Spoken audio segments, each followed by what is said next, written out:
It's Joe from American Trucks. In this video, we're going over the Supreme Suspension's front angled control arms, fitting all 04 and newer two-wheel drive and four-wheel drive F-150s, excluding the Raptor models. Now, this is going to be a great option for any lifted or even a stock ride height F-150 owner that might be having some upper control arm issues. Maybe you have a small leveling kit and at full droop you're impacting the shock, or maybe you have a small leveling kit and that ball joint is bottomed out, maybe just worn out altogether, or if you're at stock ride height, you might just be looking for some extra durability with an upgraded upper control arm set. So what do we have going on here with this upper control arm set? First things first, let's talk build quality. And suffice to say, this is gonna be a huge upgrade in the durability department over the factory stuff, because what this is made out of, tubular chromoly steel in a nice silver finish, all TIG welds, and you got some gussets. There's one behind the ball joint right here, and you got some around the bushings as well, both top and bottom. So as far as durability goes, this is gonna be some really tough stuff. So next up, let's talk about our joint right up here at the front. Now this is gonna be a Teflon coated uniball, which is gonna be different from the factory stuff, which is just a standard old ball joint. Now, what this is gonna do, give you the most amount of range of motion possible out of your suspension, allowing more articulation out of the wheel, more up and down, which is gonna be great for off-roading in any scenario, at the work site, at the trail, or just doing some yard work. Something like this is always a good thing to have. More range of motion is always a big plus. Now, one thing to mention about this design, you can see the uniball is basically just out in the open air, so longevity isn't gonna be as good as that factory ball joint that has that rubber cover over top of it. Now, if that's not that big of a deal to you and you're looking to get the most performance out of your suspension possible, this is gonna be great for the guys looking for longevity. Maybe just a stock pair of upper control arms would be your best bet, but suffice to say, these are gonna perform a lot better. Moving to the rear side of the upper control arms, you can see we have some energy suspension bushings back here. Really high quality stuff, a little bit harder than factory, but durability is definitely there. Adding on to that fact, we do have Zerk fittings on both sides, allowing you to keep those nice and greased. And if you do that, you should be able to extend the longevity of those even further, which I think is a really nice touch. So some other benefits of this, just to break down a stock ride height truck versus something like this that has a 2-inch lift on it. Stock ride height, you're really not gonna see a lot of benefits. The upper control arms from the factory do a great job as far as range of motion goes. One thing you will see though, as far as stock ride height trucks, a lot of durability. This is gonna be way better than any stamped steel. Tubular chromoly, like I said earlier, gonna be a huge upgrade. Now, when you get into a spacer lift or really any lift in general, again, this truck does have a 2-inch spacer lift on it. Really, that kind of stuff does tend to throw off the geometry of the truck, even after in alignment. So something like this, being purpose-built with a lift in mind, can really help bring the driving dynamics back to where they were. So let's talk a little bit about pricing. Now, these are gonna be a performance part, so a little bit more expensive than the factory stamped ones, but that's to be expected.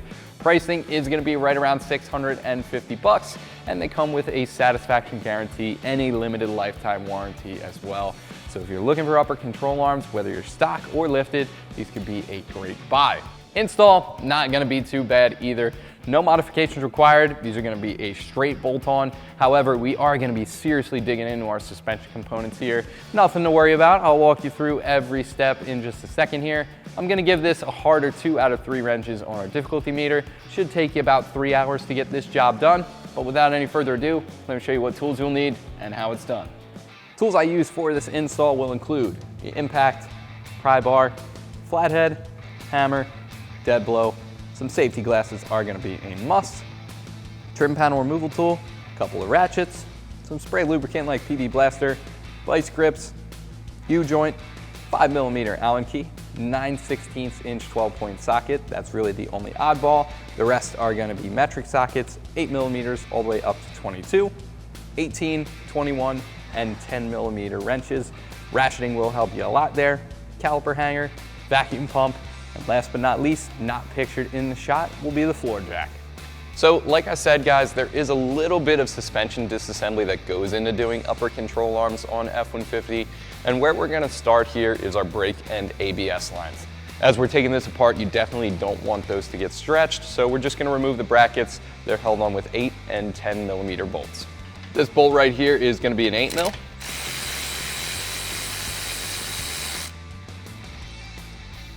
and then I'm gonna thread that right back in for safekeeping. One right behind it, this is gonna be a 10 mil. I'm gonna do the same thing.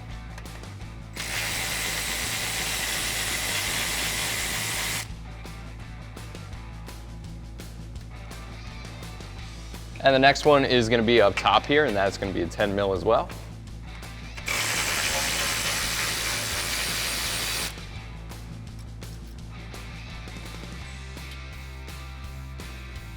Next thing we're gonna work on is our tie rod. This is held on with a 21 millimeter nut at the bottom. Now, if this ball joint spins, you can hold it still by holding it with a wrench right here, but we're gonna try to get it with the impact first. Now, what I'm gonna actually do is thread that right back on. Reason being, this ball joint is pretty much stuck in this collar right here. I'm just gonna thread the nut on to protect the threads from what we're gonna do next. Now, before we actually do that thing, when you're working with one of these, make sure you apply your safety squints, a pair of these just to be safe.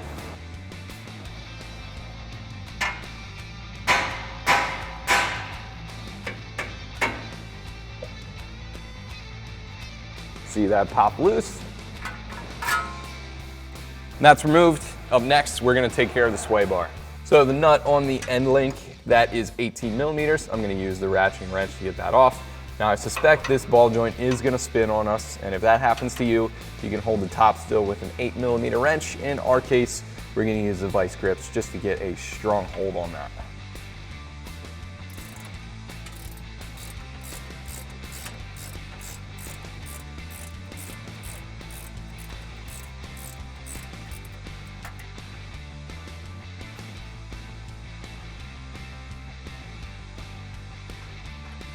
Next thing we're gonna remove is the 18 millimeter nut on our upper ball joint here.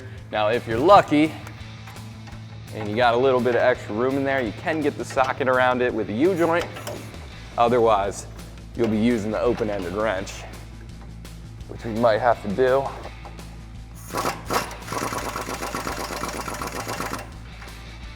That is spinning. So what we're gonna do is use a wrench to hold that still, and an 18 millimeter wrench to back that nut off very slowly.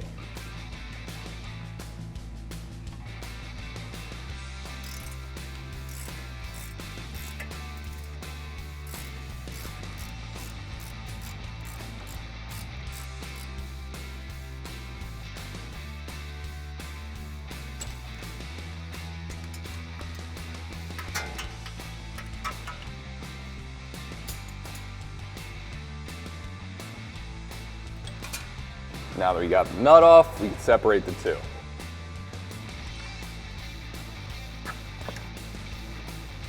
So at this point, we have pretty much all of our basic suspension components disconnected. We're gonna have to do a little bit of extra work here, and this isn't gonna apply to just this truck, but all F-150s of this generation in general. So let me explain what it is we're gonna have to do. Now, on F-150s of these years, really the lower control arm just doesn't drop enough to allow you to get the upper part of the strut assembly out of the bucket, and therefore get the clearance needed to remove those bolts in the upper control arm. So what you have to do is disconnect the CV axle from the hub and basically drop the knuckle out of the way, maybe even loosen up the lower control arm and just basically swing that whole thing down and out of the way, allowing you the clearance you need. Now, one thing to note when you're disconnecting the knuckle here and swinging it down out of the way, this little baby ABS line does take a lot of tension. So what we're gonna have to do is disassemble the braking assembly in order to get that out, and then we can disconnect the CV axle here and drop the knuckle down and out of the way, getting us the clearance we need to finish up the job. So we're gonna move on to our brakes, get that all disassembled, and then we'll pick right back up on top of the strut assembly. So the first thing we're gonna take care of is the caliper. Now, it's tough to see, so I'm sorry if you guys can't see it, but there are two 21 millimeter bolts back here.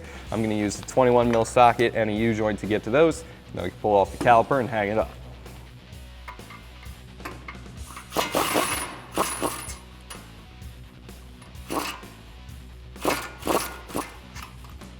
So just starting with the one on the bottom, and of course this one up at the top.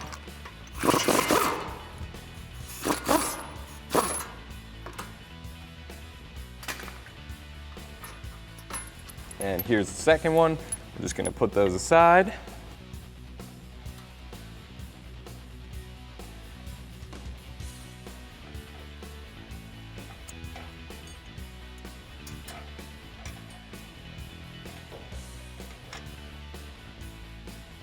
Then you can pull the caliper off the rotor and use the caliper hanger tool to hang it up on the frame.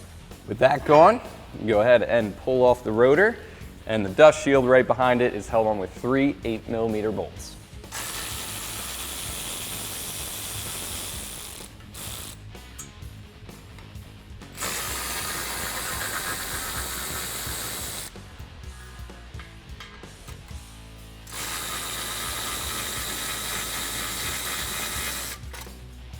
Now we have access to the sensor. This bolt right here is going to take a 5mm Allen key, and then you can remove it.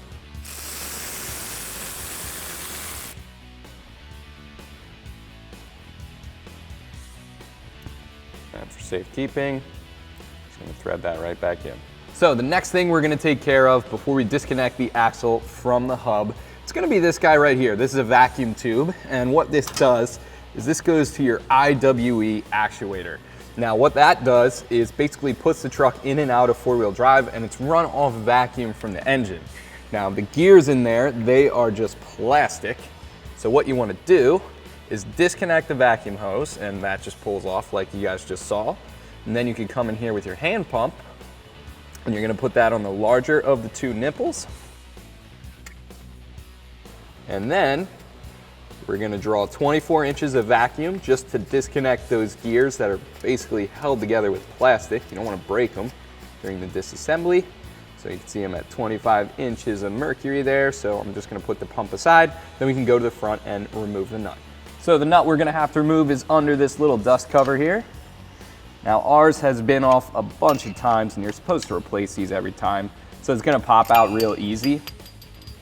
And if I hold it up here, you can see we have a dimple started there. Usually you'd work your way around it with a screwdriver and hammer and just sort of tap in, break it loose, and then that'll fall off and reveal your 13mm nut. Now, you still have vacuum pulled, and we're just going to break that nut free.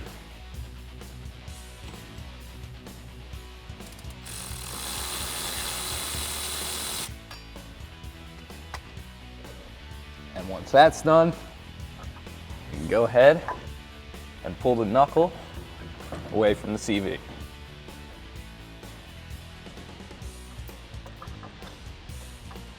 And then we can go ahead and release pressure on our vacuum and remove the hose from the nipple. Up at the top of the strut assembly, we got 3 17mm bolts. Now our truck does have a spacer on it, so those are not going to be factory. In your case, probably going to use a 15mm socket to remove the nuts in this step. But anyways, let's save the front one for last, just because it's the easiest to get to.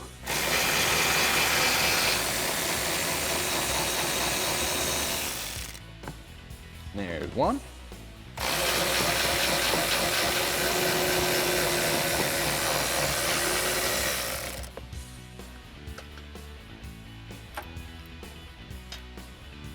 And 2.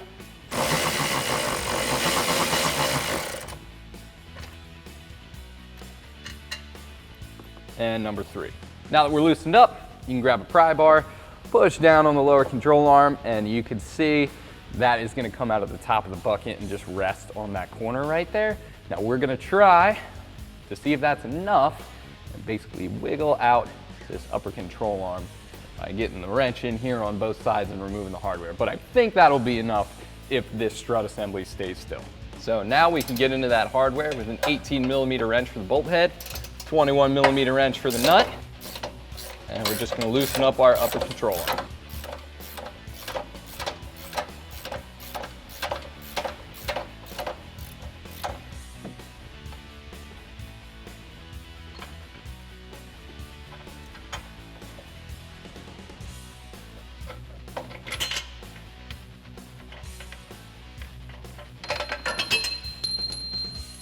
It's a little tight, you're gonna end up dropping them, but hey, it's loose. We're gonna do the same thing for the other side.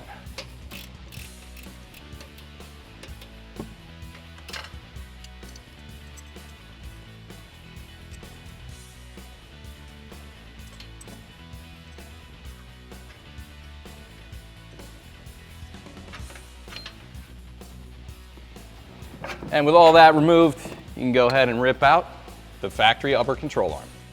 So now that we have the factory control arm removed from our F-150, figure now would be the perfect time to grab our new upper control arm, put the two side by side, and see what the improvements are gonna be with the new stuff. Now, first things first, let's talk about build quality. Silver finish versus a black finish, that's gonna be obvious, but over here with the factory one, we do have stamped steel, which is okay for factory applications, not the strongest thing in the world. The tubular over here is gonna be a lot stronger. On top of that, it's got some nice gussets as well back here around the bushings, and there's a nice big one behind the joint itself, which is a nice touch. Durability definitely improved overall with that new upper control arm. Now let's talk about a big one, range of motion on the ball joints. Now, really not too much of an improvement if you're looking for the raw angle of the ball joint. You can see I went ahead and threw the stud in there just to kind of highlight this for you guys, but range of motion, not that much greater, maybe a few degrees, nothing too drastic. The stock one does a pretty good job at basically turning out pretty far, and really not too much room for improvement there. One thing I did notice between the two upper control arms is the ball joint is basically gonna move back an inch or two, and I'm sure that plays into the suspension geometry. And again, this one is just designed to accommodate a lift better overall. Now, last but not least, back here, we have our bushings. Now, factory, this is basically just gonna be a soft rubber compound. Over here, this is gonna be a little bit stiffer, and it's a little bit thicker as well. So longevity is definitely there when it comes to build quality alone. You also have the Zerk fittings, which allows you to keep them greased and extend the longevity even further in terms of bushing life, which I think is a nice touch. So let's go ahead and put the Zerk fittings in. We're gonna do that right now with a 10mm wrench. They just go into these threaded holes right here.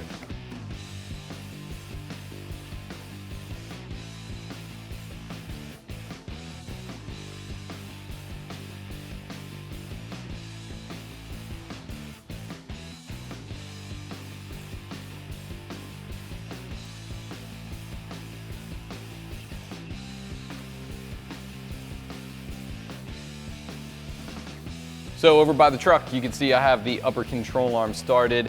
I just lined this up off camera. It is a little bit tight. You might have to tap this in with a dead blow. I use something like this to do that. But once you have it lined up, you can go ahead and take that factory hardware and get that started. What I'm gonna do is push that up and get the strut back in to the bucket, like that. And then we could run in our nuts from the outside.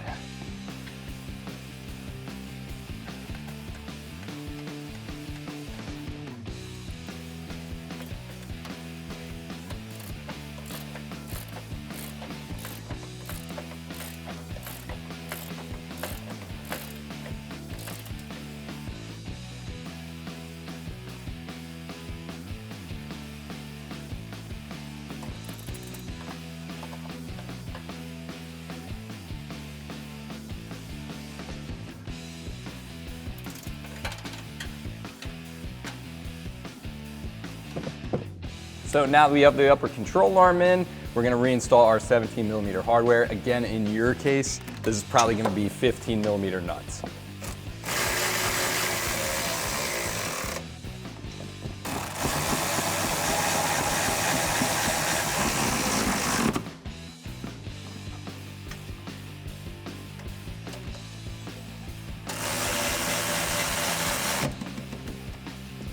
Next, we're going to reinstall our CV axle. I'm just going to reach behind here and install our vacuum pump to the larger of those two nipples like you guys saw earlier.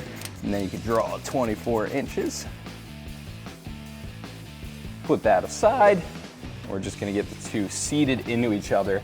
Now, one thing when you're doing this, you want to make sure that they're all the way together, and I'll show you what that looks like when I get it here, but you'll see it. It definitely looks a little bit different, sort of like that. So you should be able to see sort of that concave edge at the bottom of the threads. And then once you have it there, you can reinstall your 13mm nut and run it down. At this point, go ahead and release the vacuum, pull the pump off, and you can reinstall that dust cover over top. Next thing we're gonna do is secure the upper control arm into the knuckle. Now, you're gonna have a few pieces here. The rest of your spherical bushing is gonna go on the top and on the bottom. And the tolerances here are actually kind of impressive. Feels really sort of smooth. Oh yeah, that is good machining for sure. They barely fit. And then it's gonna be as simple as pretty much just like that. Come down and get that taper seated. And then on the bottom here, we're just gonna start a flat washer and the 22mm nut that comes in the kit. And we're just gonna hold that still and tighten it down. You're gonna need a 12 point up at the top here. Let me grab that and we'll be right back.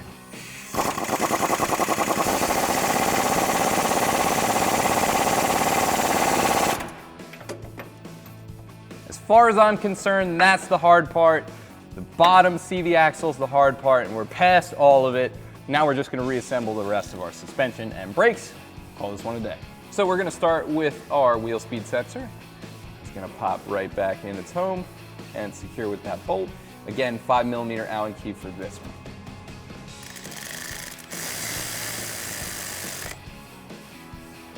Next up, we have our brake dust shield. That is gonna go right back in place and secure with the 3 8mm.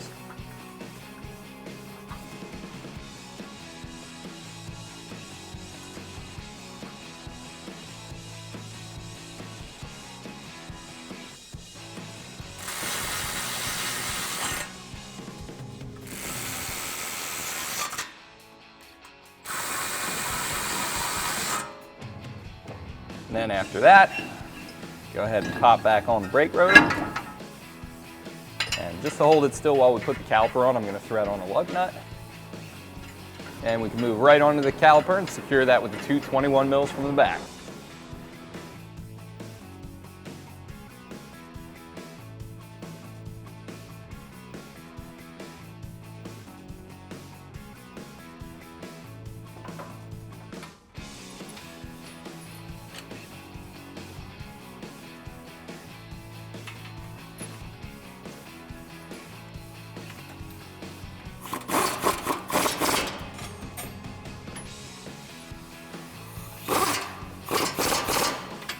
Next, we can tighten down our sway bar, and this is gonna get the 18mm nut, and we're gonna hold the ball joint still with a vice grip.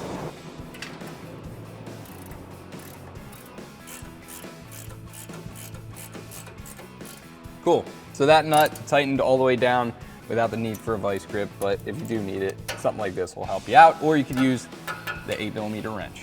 Last big component we're gonna have to connect here is gonna be the tie rod. That's gonna go right into its collar like so. And we're gonna reattach that with the 21mm nut.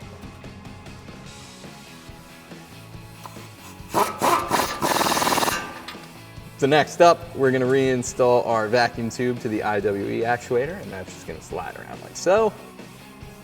Now we can move up here, ABS line, brake line, all that is gonna get reinstalled using the factory 8 and 10mm hardware.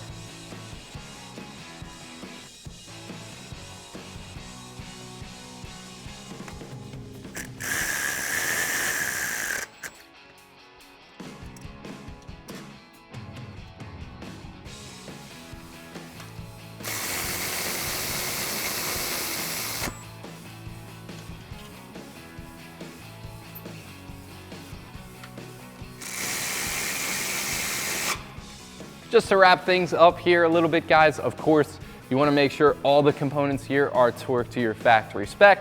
Then you can put the wheel back on, lower the truck, and torque those to factory spec as well. And as always, when you're doing suspension components like this one, take the truck for a good alignment. But that's going to do it for my review and install of the Supreme Suspension's front angled control arms, fitting all 04 and newer 2-wheel drive and 4-wheel drive F-150s, excluding the Raptor models. As always, guys, thank you so much for watching. Make sure you keep it right here at American Trucks for all things F-150.